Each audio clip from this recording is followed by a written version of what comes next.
नमस्कार दोस्तों, welcome to SG sociology. जैसा कि आपको पता है, इस सीरीज़ में हम बात करते हैं इंपॉर्टेंट क्वेश्चंस की जो पीजीटी सोशियोलॉजी से रिलेटेड एग्ज़ाम्स में पूछे गए हैं। अगर हम बात करें यूपी पीजीटी सोशियोलॉजी एग्ज़ाम की, तो उसकी डेट आ गई है और साथ ही साथ सेंटर सिटीज़ के बारे में भी नोटिफिकेशन आ गई है। उसकी लिंक हमने टेलीग्राम चैनल पे डाल दी है। आप वहाँ पे जाके उस लिंक को क्लिक करके अपना रजिस्ट्रेशन नंबर और date of birth, father name वगैरह डाल के देख सकते हो कि आपके एग्ज़ाम का सेंटर किस सिटी में आया है। अब हम देख लेते हैं अपने क्वेश्चंस को। तो पहला क्वेश्चन है, क्रय द्वारा किया गया हिंदू विवाह कहलाता है? आंसर है असुर विवाह। हिंदू विवाह 8 प्रकार के बताए गए हैं।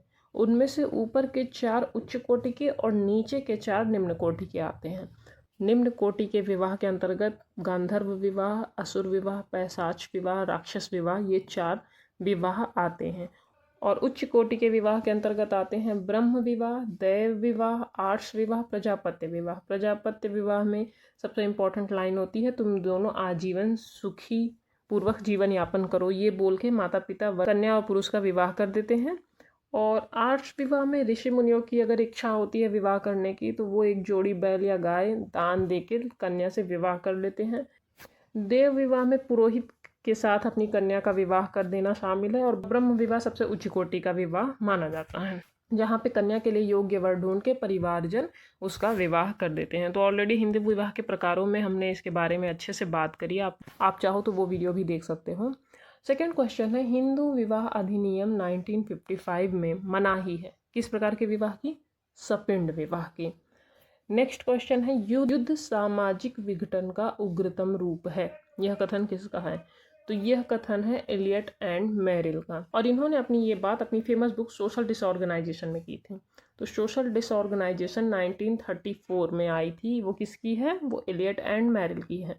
और इसमें इन्होंने बताया था कि सामाजिक विघटन किस प्रकार होता है, कौन कौन सी चीज़ें हैं जो प्रभावित करती हैं सामाजिक विघटन के लिए। तो युद्ध भी सामाजिक विघटन का उग्रतम रूप है, इस बारे में भी वहाँ पे इन्होंने बात करी है।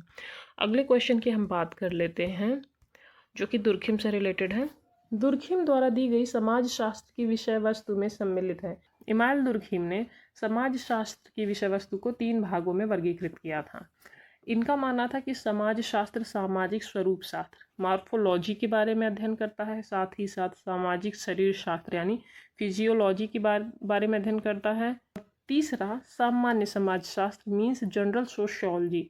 ये 3 विषय वस्तु या विषय क्षेत्र हैं जिसका अध्ययन समाज शास्त्र विषय करता है, अकॉर्डिंग टू इमाइल दुर्खिम। अगला प्रश्न है, सामाजिक स्तरीकरण के अध्ययन के लिए मैक्स वेबर ने कितने उपागम बताए हैं? तो उन्होंने 3 बताए हैं, 3 डायमेंशनल। जहाँ पे कार्ल मार्क्स बोलते थे कि आर्थिक स्थिति या पैसा ही डिसाइड करता है कि समाज में लोगों का स्थान कहाँ होगा या वो किस स्थान से संबंधित हैं, वहीं मैक्स वेबर बात करते हैं कि सिर्फ और सिर्फ पैसा नहीं डिसाइड करता कि आपकी स्थिति क्या है समाज में, आपका स्टेटस और पार्टी, इसके ज़रिए भी आपकी स्थिति निर्धारित होती है। फॉर एग्ज़ाम्पल, जिसके पास बहुत पैसा है वो तो काफ़ी अच्छी स्थिति रखता है, एक बिजनेसमैन है वो उसकी स्थिति पैसे से डिसाइड होती है। सेकंड है स्टेटस, तो ये सामाजिक स्थिति पर आधारित होता है। फॉर एग्ज़ाम्पल, एक साधु है, उसके पास हो सकता है बिजनेसमैन की तरह बहुत ज़्यादा पैसे ना भी हों, पर सोसाइटी में उसका बहुत सम्मान होता है, तो उसका स्थान पैसे से निर्धारित नहीं हो रहा है, समाज में उसको कितने सम्मान प्रतिष्ठा प्राप्त है, उसका स्टेटस क्या है, उसके अकॉर्डिंग उसको स्थान प्राप्त है। थर्ड है पार्टी। पार्टी बिलोंग करता है राजनीतिक शक्ति से, यानी पॉलिटिकल पावर आपके अंदर कितना है, लोगों को कंट्रोल करने का पावर आपके पास कितना है। अगर एक मेयर की बात करें, चेयरमैन की बात करें, उसकी पावर बहुत लिमिटेड है, इतने कम ही क्षेत्र में, वो जिस एरिया का है वहीं तक सीमित है। बट आप पीएम की बात कर लो, प्रेसिडेंट की बात कर लो या स्टेट के सीएम की बात कर लो, इनकी पावर इनके तुलना में ज़्यादा है। तो ये जो सामाजिक स्तरीकरण है वो सिर्फ और सिर्फ पैसे से नहीं निर्धारित होता है कि जिसके पास पैसा है वही समाज में शासन करेगा, नहीं। कभी कभी पैसे नहीं, आपकी सामाजिक स्थिति या आपकी राजनीति में कितनी पकड़ है, आप कितने लोगों को कंट्रोल कर सकते हो या कितने लोगों को गवर्न कर रहे हो, उससे भी आपके समाज में स्थान का निर्धारण होता है। तो सामाजिक स्तरीकरण के अध्ययन के लिए मैक्स वेबर का 3 डायमेंशनल जो उपागम था वो ये है, क्लास, स्टेटस एंड पावर। आप इसको ऐसे याद करो, PCS। P से आपकी पार्टी हो गई, C से आपका क्लास हो गया, S से आपका स्टेटस हो गया। वैसे तो यही पूछा जाता है, त्रिआयामी है, द्विआयामी है, एकल, बट नंबर ना पूछ के उनके नाम पूछे तो आप PCS से याद रख लो। नेक्स्ट क्वेश्चन है योगेंद्र सिंह से संबंधित। योगेंद्र सिंह के अनुसार पाश्चातीकरण के अंतर्गत निम्नलिखित में से कौन से मूल्यों का सेट सम्मिलित है? तो मानवता और तर्क बुद्धि का संबंध पाश्चातीकरण से उन्होंने बताया है। नेक्स्ट क्वेश्चन, सामाजिक स्तरीकरण के 4 स्वरूप, दास प्रथा, स्लेवरी सिस्टम, जागीरें, लैंडलॉर्ड और सर्फ, जातियां जो कि भारत में पाई जाती हैं, और सामाजिक वर्ग जो कि आधुनिक समाजों में पाया जाता है अर्जन के द्वारा। ये जो 4 वर्गीकरण है सामाजिक स्तरीकरण के, उसको किसने दिया है? तो वो दिया है बॉटम। अगला क्वेश्चन है, नगरीकरण एक प्रक्रिया है और नगरवाद एक परिस्थिति, यह किसने कहा है? तो ये कथन है बर्गिल का।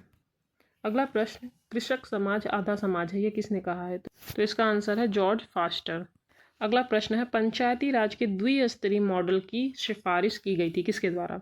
तो द्विस्तरीय की सिफारिश की थी अशोक मेहता समिति ने, और त्रिस्तरीय मॉडल की सिफारिश की थी बलवंत राय मेहता समिति ने। तो ये 2 इंपॉर्टेंट क्वेश्चन हैं, आप याद रख लो, द्विस्तरीय मॉडल और त्रिस्तरीय मॉडल। द्विस्तरीय मॉडल अशोक मेहता ने बोला था और त्रिस्तरीय मॉडल बलवंत राय मेहता समिति द्वारा दिया गया था। अगला क्वेश्चन है, भारत के संविधान में किस अनुच्छेद में पिछड़ा वर्ग पद का प्रयोग किया गया था? तो वो अनुच्छेद 16(4) के तहत किया गया था। अगला क्वेश्चन है, अंत्योदय शब्द का प्रयोग सबसे पहले किसने किया था? तो सबसे पहले किया था महात्मा गांधी ने। फिर इसी शब्द को लेके अन्य सारे लोगों ने भी काम किया था। अंत्योदय शब्द का अर्थ होता है अंतिम व्यक्ति का उत्थान या उदय। महात्मा गांधी का विचार था, समाज के विकास के लिए आवश्यक है कि समाज के अंतिम व्यक्ति का भी उत्थान हो, तब जाके समाज विकास कर सकेगा। तो अंत्योदय शब्द से दीनदयाल उपाध्याय भी काफ़ी ज़्यादा प्रभावित हैं, उन्होंने इसके बारे में काफ़ी कुछ बताया, और इसी शब्द को लेके विनोबा भावे का नाम भी जुड़ा रहता है। और अंत्योदय योजना के बारे में बात करते हैं जयप्रकाश नारायण। अगला क्वेश्चन है, आधुनिक औद्योगिक समाज के लिए समिति शब्द का प्रयोग किसने किया था? तो वो किया था टॉनिज ने। इन्होंने अपनी फेमस बुक जेमिनी सॉफ्ट और जिसल सॉफ्ट में ये शब्द बताए थे, जहाँ पे जेमिनी सॉफ्ट का अर्थ होता है समुदाय, कम्युनिटी, और जिसल सॉफ्ट का अर्थ होता है समिति या समाज। अब देखो, जब हम बात करते हैं समुदाय की, तो उसको कैसे समझें? समुदाय का तात्पर्य, जैसे आप प्राथमिक समूह को समझते हो ना, उसी तरह प्राथमिक सामूहिकरण का स्वरूप कौन सा है? Gemini soft. और जिसल सॉफ्ट क्या है? वो आधुनिक और औद्योगिक समाज के लिए यूज़ किया है उन्होंने, यानी द्वितीयक समूह का स्वरूप जो होता है, जहाँ पे रिलेशन फॉर्मल होते हैं, बातचीत या संबंध बहुत गहरे नहीं होते हैं, तो वो कौन से समाज में देखने को मिलता है? आधुनिक समाज में, जहाँ पे लोग बहुत लिमिटेड या रिजर्व तरीके से अपना जीवन जीते हैं। तो आधुनिक औद्योगिक समाज के लिए कौन से शब्द का प्रयोग किया था टॉनिज ने? वो किया था जिसल सॉफ्ट या समिति। तो अगला प्रश्न देख लेते हैं, लघु समुदाय जन्म से मृत्यु तक का प्रबंध है, ये फेमस कोटेशन किसकी है? तो लघु समुदाय के बारे में बात करते हैं रॉबर्ट रेडफील्ड। और लघु समुदाय किसी भी व्यक्ति का जन्म से लेकर मृत्यु तक का प्रबंध है, ये कोटेशन कौन देगा? Robert Redfield. सेकंड क्वेश्चन देख लेते हैं, होकार्ट और सेनार्ट जाति की उत्पत्ति के किस सिद्धांत से संबंधित है? तो होकार्ट और सेनार्ट जाति के उत्पत्ति के धार्मिक सिद्धांत से संबंधित है। अगर हम बात करें जाति की उत्पत्ति के सिद्धांतों के बारे में, तो यहाँ पे कुछ प्रमुख सिद्धांतों की लिस्ट है। पहला है परंपरागत सिद्धांत, दूसरा है प्रजातीय सिद्धांत, तीसरा है ब्राह्मणवादी सिद्धांत, चौथा है धार्मिक सिद्धांत, पांचवा है आदिम संस्कृति का सिद्धांत, छठा है व्यावसायिक सिद्धांत, और सातवां है बहुकारकीय सिद्धांत। अब देखो, ये जितने भी सिद्धांत हैं, ये अपने अनुसार जाति प्रथा की उत्पत्ति के आधार बताते हैं। परंपरागत सिद्धांत किसे बताता है? वो बताता है कि जो भी जाति प्रथा की उत्पत्ति है, जैसा कि वेद, स्मृति या धर्म ग्रंथों आदि में वर्णित है, उस आधार पर जाति प्रथा की उत्पत्ति हुई थी। सेकंड है प्रजातीय सिद्धांत, इसके प्रतिपादक कौन है? Herbert Risley.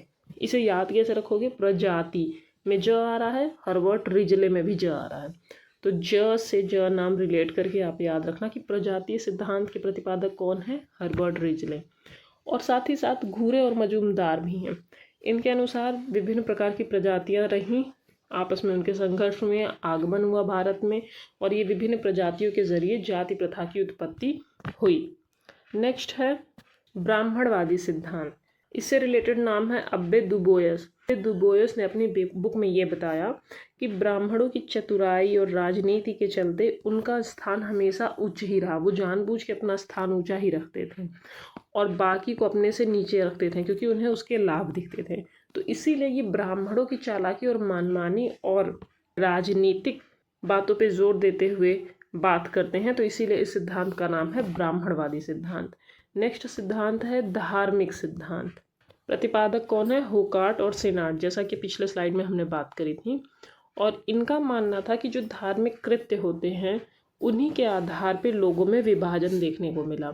सबके अपने अपने ईश्वर होते हैं, उनके हिसाब से वो लोग अपनी अपनी ईश्वर के या कुल देवताओं की पूजा करते हैं। तो जो जिस देवता को मानता है उनके अनुसार उनके भोग या चढ़ावे या विशेष प्रकार की पूजा पाठ, विशेष प्रकार के भोग बनाता है, उन्हीं के आधार पर विभाजन हो गया। और उसी विशेष धार्मिक कृत्यों के विभाजन के आधार पर जाति प्रथा की उत्पत्ति मानी। किसने? होकार्ट एंड सेनार्ट ने। अगला सिद्धांत है आदिम संस्कृति का सिद्धांत, जिसे दिया था हट्टन ने। इनका मानना था जिस प्रकार आदिम समाजों में, प्रिमिटिव सोसाइटी में माना, चुरिंगा, टोटम, इस तरह के विचारधारा या इस तरह चलन थे, उन्हीं के आधार पे वहाँ पे उनकी संस्कृति बनती गई और विभिन्न प्रकार के माना को मानने वाले लोग अलग अलग जातियों में बट गए।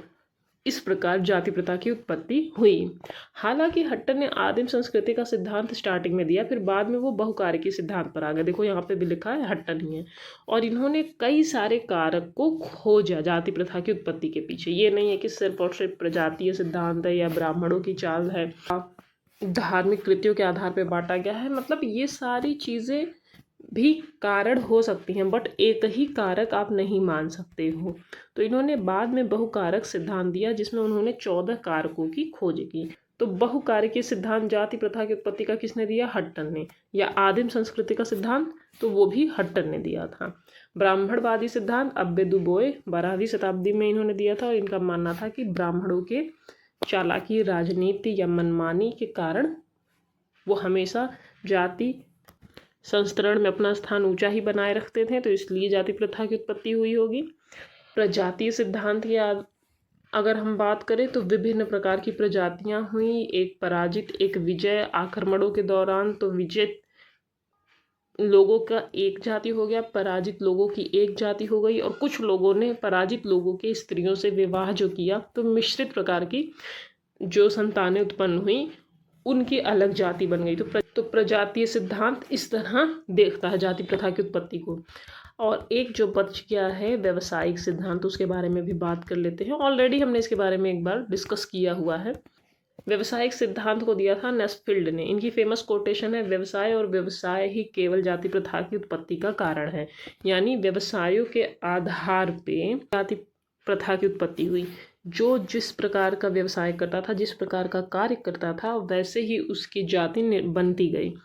कपड़े का काम दर्जी, चमड़े का काम चमार, नाई का काम नाई, अध्ययन अध्यापन का काम करने वाले ब्राह्मण। तो ऐसे ही विभिन्न प्रकार के व्यवसायों के आधार पे ही जाति प्रथा की उत्पत्ति का सिद्धांत किसने दिया है? नेस्फील्ड ने। एक दो एक्स्ट्रा नाम जो है वो आप यहाँ पे देख लो, याद कर लेना। व्यवसायिक सिद्धांत में दलहमन और ब्लंट, ये दोनों काफ़ी सपोर्टर रहे नेस्फील्ड के। और हर्बर्ट रिजले जो प्रजाति सिद्धांत जिन्होंने दिया है, इसी प्रजाति सिद्धांत के बारे में घूरे और मजूमदार भी बोलते हैं कि इसी आधार पर जाति प्रथा की उत्पत्ति हुई होगी। तो होकार्ट और सेनार्ट जाति की उत्पत्ति के किस सिद्धांत से संबंधित हैं? धार्मिक। अगला क्वेश्चन है एथनोसेंट्रिज्म शब्द से। एथनोसेंट्रिज्म शब्द किसने दिया था? तो ये दिया था समनर ने। अब ये पूछ सकता है कि ये किस बुक में दिया था इन्होंने?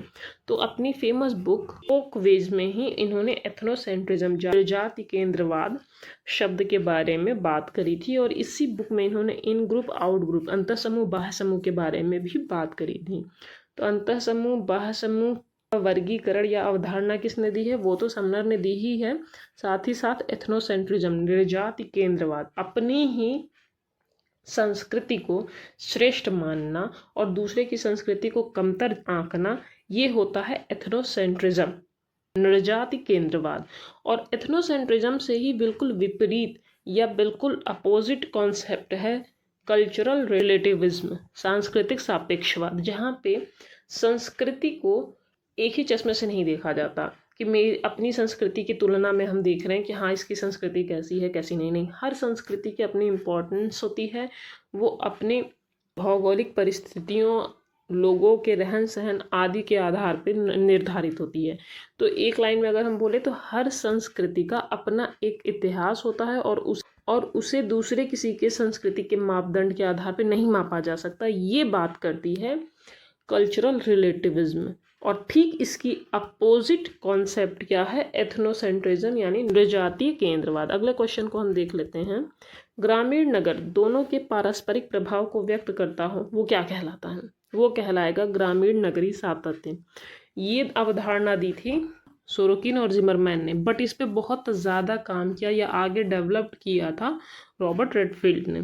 तो ग्रामीण नगर दोनों पारस्परिक प्रभाव को व्यक्त करते हैं वो कहलाता है ग्रामीण नगरीय सातत्य। इसका तात्पर्य क्या है कि एक ही क्षेत्र में रूरल एंड अर्बन यानी ग्रामीण और नगरीय दोनों ही के गुण मिलते हैं। दोनों ही के मिश्रण वाले क्षेत्र को हम क्या बोलेंगे?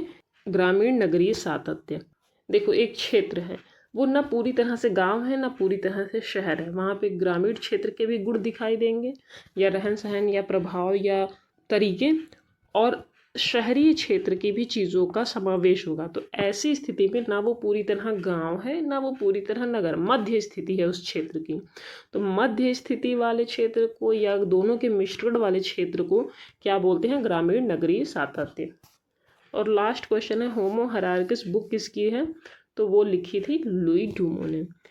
तो आज के लिए बस इतना ही, और आई होप आपके एग्ज़ाम्स अच्छे जाएं। 9 या 10 तारीख को एग्ज़ाम की डेट आई हुई है। जितने भी स्टूडेंट एग्ज़ाम देने वाले हैं उनको ऑल द बेस्ट। और ये रिवीजन वाली जितनी भी वीडियो हैं इसमें जितने क्वेश्चन पिछले 11 सालों में आए हैं रिपीटेड, जो हर साल आए हुए हैं या जो बहुत ज़्यादा इम्पॉर्टेंट है या जो बहुत ज़्यादा फंसाऊ हैं, उन्हीं को यहाँ पे डिस्कस किया गया है। आई होप ये सारे क्वेश्चन आपको हेल्प करें आपके एग्ज़ाम में, ये वीडियो आपके लिए हेल्पफुल हो।